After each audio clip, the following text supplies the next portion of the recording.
घंटे बगैर कूलर, बगैर पंखे, बगैर एसी के खेती में जाकर गर्मी में काम कर लेगा, मगर 20 मिनट कूलर के नीचे खड़े होके, पंखे के नीचे खड़े होके 20 मिनट अल्लाह की राह में नमाज नहीं पढ़ सकता। कड़वी लग रही है कुछ ज्यादा? कड़वी जो टेबलेट होती है वो थोड़ा आराम जल्दी करती है चाचा, इसलिए मैं दे रहा हूँ। ये भी जरूरत है। आज दूसरी जो जमातें हैं ना, जिनका कोई लेना देना नहीं, जिनका कोई मतलब नहीं, जिनके अकीदे खराब हैं, वो दे नमाज, दे नमाज, बताओ वो नमाजों का दामन।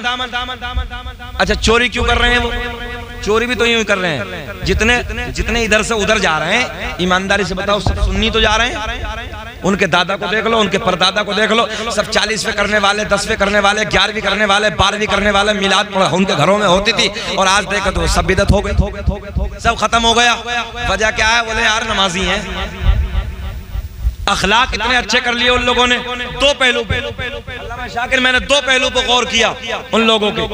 एक तो उन लोगों ने अपने अखलाक बहुत अच्छे, मीठी जबान, और दूसरा नमाज का दामन। और हमारे नौजवानों के हालात इतने अच्छे कि जिसको गाली देगा चौराहे पे खड़े होकर माँ बहन की गाली देगा। हम सही कह रहे हैं। अगर कौम का आलिम भी रास्ते से निकल के जा रहा है और मोबाइल में गाना है, तो हमारे नौजवान को यह शर्म नहीं कि कौम का कोई आलिम दीन है कि मोबाइल में जो गाना बजा, कम से कम इन आलिम साहब के सामने तो बंद कर दो। इतनी भी शर्म नहीं है। पहले दौर में हम लोग जब छोटे थे, आज भी हमें याद है, तो अपने गांव के जो बड़े मौलाना होते तो उनसे डरते थे। बोले यार बड़े मौलाना आ रहे हैं। आज तो कितने बड़ा मुफ्ती आ जाओ, डरने का कोई मतलब नहीं आज डरने का। इसलिए जरूरत है नौजवानों, अपने हालात को बदलो, अपना किरदार अच्छा बनाओ, अपना अखलाक अच्छा बनाओ, अपना लहजा अच्छा बनाओ, ताकि कोई तुमसे बात करे तो ये कहे यार फला के बेटे का अखलाक कितना अच्छा है, उसका किरदार कितना अच्छा है, बोलता है तो बोली कितनी अच्छी है। ऐसे लगता है जैसे जबान से फूल झड़ रहे हैं। बातों का लहजा इतना खूबसूरत होना चाहिए ताकि उस लहजे को देखने के बाद तुम्हारे घर वालों की तारीफ हो, तुम्हारे बाप की तारीफ हो, तुम्हारे खानदान की तारीफ होती हुई नजर आए। बताओ हम गलत कह रहे हैं? और एक नौजवान का पद हो घर के अंदर, याद रखना नौजवानों, यार नस्ल, लोग नस्लों को बदनाम करते हैं। उसकी लोग कहते हैं तो नस्ल बिगड़ा, नस्ल बिगड़ा। बताओ मंडी में लगवा लो, हम गलत कह रहे हैं? आज हमारे 15-15, 17-17 साल के बच्चों को देखो, हम अपनी आंखों से देखते हैं, रोना आता है। आज हमारे बच्चे शराबों की दुकानों पे खड़े हैं, नशे के इंजेक्शन लगा रहे हैं, टैबलेट खा रहे हैं। इस कदर हालात खराब हो चुके हैं। शराबों की दुकानों पे देखो तुम नजर आ रहे हो, अय्याशों के अड्डों पे देखो, होटलों में अय्याशों के मनाजिर तुम देखने के लिए जा रहे हो। आज हमारे नौजवान बच्चे अय्याशों के अड्डों को आबाद करने लगे हैं, मक्कारियों के अड्डों को आबाद करने लगे हैं, कदम कदम पे झूठ बोलते हुए नजर आते हैं। शराब की दुकानों पे 15-15 साल के बच्चे खड़े हैं। मेरे आका ने फरमाया, सुनो हदीस सही है, मेरे आका ने फरमाया शराब पीना ऐसे जैसा सूअर का खून पीना। कल कयामत में जब ये आएगा तो इस शराबी का चेहरा सूअर की तरह होगा। चेहरे पे जो गाल, ये आपका जिस्म जो नजर आ रहा है, इस पे जो हड्डियों पे गोश्त नजर आ रहा है, मेरे आका ने फरमाया खाली ढांचा, हड्डियां नजर आएंगी। अहले महशर पूछेंगे अल्लाह ये कौन से बदबख्त लोगों की जमात है? मेरा रब ऐलान फरमाएगा ये वो बदबख्त है जिन लोगों ने दुनिया में रहने के बाद नशा किया था, शराब पी पी के अपनी जिंदगियों को बर्बाद किया।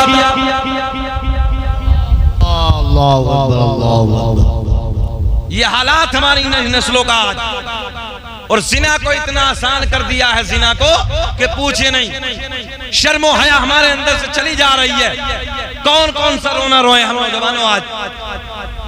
आज हमारे दरमियान से हमारी माँ बहन बेटियां भी यहाँ पर बैठी हैं, पता ही नहीं है, पर्दे का कोई माहौल ही नहीं है। घर घर के माहौल पर्दे के बिगड़ते चले जा रहे हैं।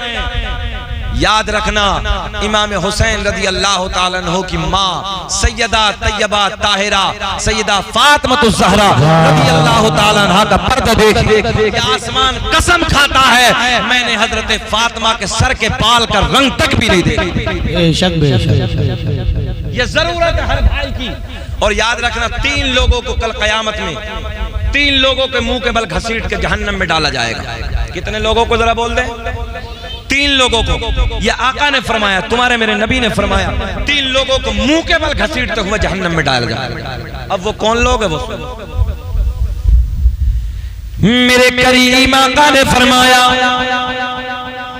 कल कयामत का दिन होगा, उन भाइयों को लाया जाएगा जो जवान भाइयों ने, ये सुन लो तुम्हारे नबी की बात है, उन जवान भाइयों को लाया जाएगा जिन भाइयों ने अपनी जवान बहनों पे कंट्रोल नहीं किया, उन बहनों को पर्दे में रहने के लिए नहीं कहा, उन्हें समझाया नहीं, उन्हें शरीयत की बातें नहीं बताई। अल्लाह ऐलान फरमाएगा, ओ मेरे फरिश्तों, पकड़ लो इन भाइयों को और मुंह के बल घसीट हुए जहन्नम में डाल दो। बोलो पूरा मजमा अल्लाहु अकबर। भाइयों को इसलिए डाला जाएगा, इसलिए मारा जाएगा, इसलिए जहन्नम में फेंका जाएगा क्योंकि जवान था, इसका हक था कि वो समझाता। हमारी बेटी आज कहां से कहां चली जा रही हैं। तुम भी अपने हो, हमारे अपने हो यार, वो भी हमारी बेटियां हैं। आज सोशल मीडिया का जमाना, हर मोबाइल आप लोगों के हाथ में, आप नहीं देख रहे क्या हालात है। अभी चंद दिनों पहले मेरे मोबाइल में एक न्यूज है, तकरीबन 20 या 25 दिन पहले, जिसका नाम लड़की का फराना था और वो जाके मंदिर में उसने शादी कर ली। कहां जा रही है बेटियां? मार्केटों में हमारी बेटियां घूमे, बेपर्दा हमारी बेटियां घूमे। भाई कहने के लिए तैयार नहीं, बाप कहने के लिए तैयार नहीं, शोहर कहने के लिए तैयार नहीं। हमारा काम समझाना है। हमारे उस्ताद ने एक बात कही थी, बेटे याद रखना, जैसी करनी वैसी भरनी, ना माने तो करके देख, और जन्नत भी है दोज़ख भी है, ना माने तो मर के देख। हमारा काम समझाना, मुंडी में लकवा लो। हम कल क़यामत में अल्लाह के सामने खड़े होकर रब के सामने बारगाह में अर्ज कर देंगे, मौला हमने समझाया था, अब ये नहीं, हमारा फर्ज मुकम्मल हो जाएगा। पहले कौन गया? भाई। अल्लाह ऐलान फरमाएगा, वो बाप कहां है जिन बापों ने ये फर्ज नहीं निभाया। उनकी जवान बेटी आवारा घूमती थी, गलियों में, बाजारों में, मार्केटों में घूमती थी। अल्लाह ऐलान फरमाएगा, इन बापों को पकड़ो और मुंह के बल घसीटते हुए जहन्नम में डाल दो। अल्लाहु अकबर। गया बाप भी गया, कौन बचा? शोहर। अल्लाह ऐलान फरमाएगा, पकड़ो इन शोहरों को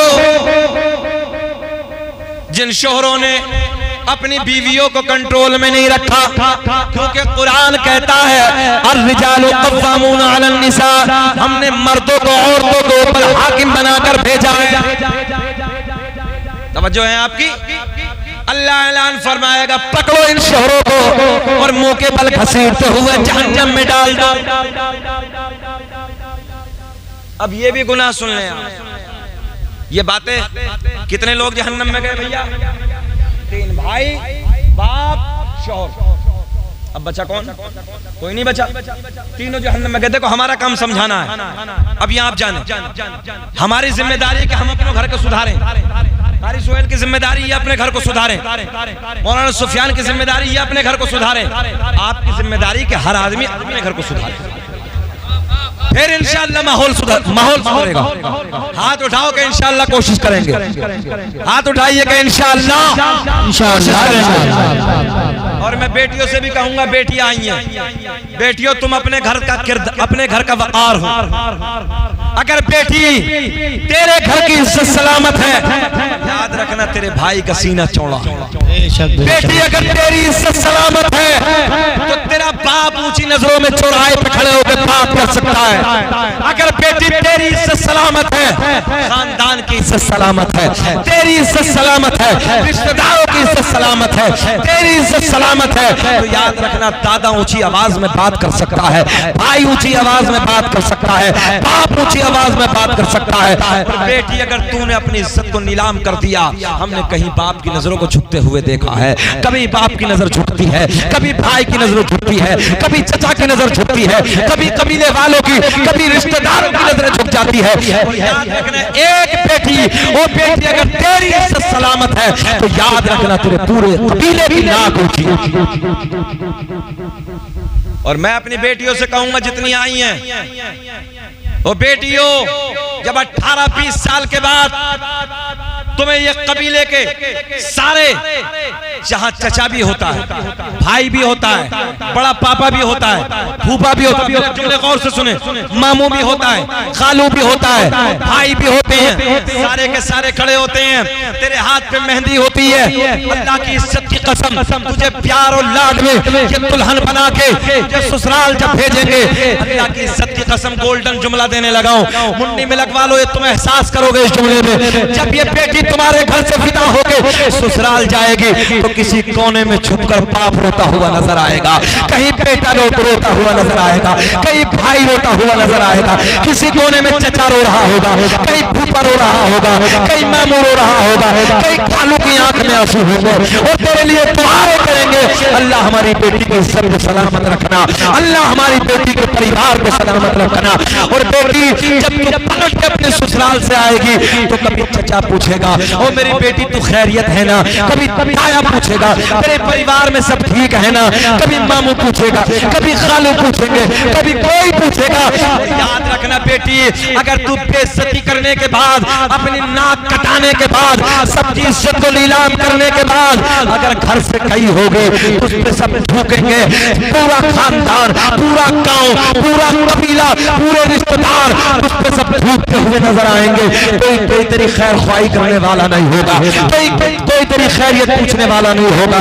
इसलिए मैं बेटियों से हाथ जोड़ के गुजारिश करूंगा, अपनी नजरों को झुका लो बेटियों, अगर तुमने अपनी नजरों को झुका के जिंदगी गुजारी, याद रखना तुम्हारा कबीला नजरों को उठा के जिंदगी गुजारी। नारे तकबीर, नारे रिसाला, नारे हैदरी, नारे गौसिया, शहीद आदम कॉन्फ्रेंस। सुने मोहब्बत के साथ, बात सही है कि गलत है? सही बात अच्छी लग रही है, बहुत अच्छी। कौन घंटा हो गया खत्म करने का, और बोल दे सुभान अल्लाह। अल्लाह खुश रखे, शाद आबाद रखे आप लोगों को। मैं हमेशा कहता हूं अगर बेटियों की नजरें झुकी हैं तो कबीले वालों की नजरें उठी हैं, और जिस दिन बेटी की नजर उठ गई कबीले की नजर झुक जाएगी। इसलिए जरूरत है अपनी बेटियों को पर्दे में रखो, पर्दे में रहने के लिए कंट्रोल करो, कोशिशें करो और मोहब्बत के साथ जिंदगी गुजारो। भाई बहन में प्यार होना चाहिए, एक दूसरे को प्यार की जिंदगी में गुजारो, मोहब्बत से प्यार करो। भाई बहन से प्यार करे, भाई बहन से प्यार करे, और बहन अपने भाई से मोहब्बत से प्यार करे, वो जिंदगी गुजारो। देखो इनकलाब कैसा है, जिंदगी बदल जाएगी। मगर आज हमारे घरों से प्यार उठते चला जा रहा है, हालात बिगड़ते चले जा रहे हैं। आओ चलो हदीस की तरफ, मुस्कुरा के बोले सुभान अल्लाह, जरा बोल दे लब्बैक या हुसैन। बात उधर चली गई थी, सुने मेरे आका ने फरमाया इतने प्याले पड़े होंगे जितने, भूले तो नहीं हो, इतने प्याले पड़े होंगे, हौज होगा, कौन सा हौज? हौज़े कौसर होगा। प्याले इतने पड़े होंगे जितने आसमां में सितारे, सब बोल दे सुभान अल्लाह। जितने आसमां में सितारे। आका के गुलाम अर्ज करते हैं या रसूल अल्लाह, हौज़े कौसर होगा, किनारे पे इतने प्याले पड़े होंगे जितने आसमां में सितारे। आका जी उस हौज पे कब्जा किसका होगा? या जुमला बदल के यूं कह दो, पीने वाला कौन होगा? पिलाने वाला सुभान अल्लाह कौन होगा? मेरे आका ने फरमाया ओ मेरे गुलामों, इधर देखें आप, ओ मेरे गुलामों, जब नबी के गुलाम अर्ज करते हैं पीने वाला कौन होगा, पिलाने वाला कौन होगा, हौज़े कौसर पर कब्जा किसका होगा? आका ने फरमाया एक किनारे पे मैं खड़ा होऊंगा। मौलाना बात क्या है? बैठ जाओ, बार बार डिस्टर्ब ना करो, बैठो। खत्म कर लें क्या बोल रहे हैं? और ऐसा तो कुछ नहीं है कोई मामला हो, कभी इधर उधर से ना तबर्रुक लाओ और खत्म करो तो सलाम पढ़ लो। हम भी जल्दी में हैं यार। अभी हमें भी अभी 11 बजे खबर आई कि एक रिश्तेदार का बच्चा अचानक बीमार हुआ, मुरादाबाद में भर्ती है किसी हॉस्पिटल में। दुआ करते हैं कि रब्बे करीम इस महफिल के सदक़े में उस बच्चे को शिफाए कामिला आजिला ताम्मा अता फरमा, शहदाए करबला के तवस्सुल रब्बे करीम उसे सेहत अता फरमा। मजमा बहुत अच्छा भी मुंडी मिलक का, मुबारकबाद के काबिल है। अल्लामा शाकिर जामी, अल्लाह आपको सेहत दे। मैं उस दिन कारी सुहेल से ये कह रहा था, जब मैंने पूछा कि मदरसे में कौन है, बोले अल्लामा शाकिर जामी है। मैंने कहा अब इंशाअल्लाह मदरसा कामयाब हो जाएगा। सुभान अल्लाह। ये बंदा देखने में तो सिंगल चेची से है ना, हाँ, मगर मेहनती बहुत। ये बात सच्ची बताने लगा हूँ, बहुत मुतहर्रिक मिजाज है, बहुत मेहनती है, और मदरसा पढ़ाने में तो बहुत काबिल आदमी है। अल्लाह खुश रखे, शाद आबाद रखे, और रब्बे करीम मैं दिल से दुआ करता हूँ अल्लाह सेहत के साथ लंबी उम्र अता फरमाए। अब जुमले पे गौर करें। मेरे आका ने ऐलान फरमाया, जब गुलाम अर्ज करते हैं आका पीने वाला कौन होगा, पिलाने वाला कौन होगा। बात यहीं तो चली थी ना कि पिएंगे कौन कौन। अब ईमानदारी से हाथ उठाओ पीने वाले, जो जुम्मा भी नहीं पढ़ते वो भी उठाओ। ऐसे भी है क्या? जुम्मे में तो जाते ही हो गए। हाँ जाया करो। हाँ बहरहाल अल्लाह हम सबको 5 वक्त का नमाजी बना दे। और नमाज तो यार बड़ा सोहना अमल है, नमाज बड़ा प्यारा अमल है। अच्छा 5 मरतबा चेहरा धुलता, चेहरे पे नूर आ जाता है। अच्छा एक बात बताओ, जब नमाज पढ़ के आते हो, ईमानदारी से बताना, जब नमाज पढ़ के आते हो तो ऐसा नहीं लगता जैसे सर से कुछ वजन उतर गया, बोझ सा उतर गया? नहीं लगता? सच बताना ईमानदारी से। चेहरे पे नूर आता है, दिल में सुरूर आता है, ऐसे जैसे वजन हम इधर से उधर डाल लिया है, गुनाहों का बोझ उतर गया। इसलिए लोगों नमाज पढ़ा करो, नमाज से चेहरे पे नूर आता है, दिल में सुरूर पैदा होता है, घर में बरकतें पैदा होती हैं। और आज हमारा अमल क्या बताऊं, फिर बात उधर आ गई, शजरा भी पढ़ेंगे, घबराओ मत। आज हमारा आपका अमल क्या है? रात के 2 बजे तक मोबाइल, फेसबुक, और वो चल रहा है इंस्टाग्राम। हाँ फेसबुक है, इंस्टाग्राम है, पता नहीं कौन कौन से ग्राम आ गए। रात के 2 बजे तक देख रही है अय्याशियों के मनाजिर, और सुबह को देखो तो 11 बजे तक कुत्ते की तरह औंधा पड़ा। जुमला कड़वा है मगर बिल्कुल सच्चा है। बताओ बोलो, सुबह को उल्टा पड़ा है। अबे तुमसे तो वो बेहतर है, वो परिंदे बेहतर है। हजरत एक जुमला, तुमसे वो परिंदे बेहतर है जो रात को ईशा के वक्त पेड़ों पे बैठ के हमने कभी बोलते नहीं देखे, और फजर की अज़ान के वक्त उन परिंदों को हमने कभी खामोश बैठे नहीं देखे। बोलो, पेड़ों पे बैठे परिंदे ईशा के वक्त सो जाते हैं, और देखो फजर के वक्त वो अल्लाह की हमद बयान करते हैं। और हमारा क्या अमल है? रात के 2 बजे तक अय्याशियों का मनाजिर, गुंडी गुंडी फिल्में, गंदे गंदे गाने, और देखो तो कुत्ते की तरह पड़ा। 8 बजे तक, 9 बजे तक, 10 बजे तक बाबा उठा रिया, चाली लगा रिया, उठने के लिए तैयार है, उल्टा पड़ा है। और फिर कह रिया मौलाना साहब अल्लामा शाकिर एक तावीज दो, समझ में नहीं आ रही, बहुत कमाता हूँ, बरकत ही नहीं होती। हजरत बहुत कमा रहे हो, कई सारे ट्रक चल रहे हैं, मगर मजा ही नहीं आ रही। जिन्हें कहां से कहां चला जाता। हमने कहा सुन, बच्चे कुत्ते के ज्यादा के बकरे के, बकरी के? देखो ये बुजुर्ग बैठे हैं, पैदाइश के एतबार से बच्चे किसके ज्यादा होते हैं दादा? कुत्ते के। बकरी कितना देती है ज्यादा से ज्यादा? 1, 2, 3, लास्ट 3 पे। और कुत्ते को देखो, कुत्ते के बच्चे बहुत सारे होते हैं, मगर एक पॉइंट सुने, कुत्ता ज़िबा नहीं किया जाता, काटा नहीं जाता, बकरा काटा जाता है। बकरा ईद पर करोड़ों कट जाते हैं। बकरा ईद के अलावा देखो कसाईयों की दुकान पे देखो रोज कितने कटते हैं, मगर फिर भी बकरे ज्यादा, कुत्ते कम। इतना कटने के बाद भी, एक जुमला आपके लिए, इतना कटने के बाद भी बरकत बकरे में ज्यादा। बता दूं किस लिए? इसलिए कि कुत्ता पूरी रात भौंकता है, फजर के वक्त सो जाता है, बकरी पूरी रात सोती है, फजर के वक्त बेदार हो जाती है। अब ये समझना तुम्हारा काम है।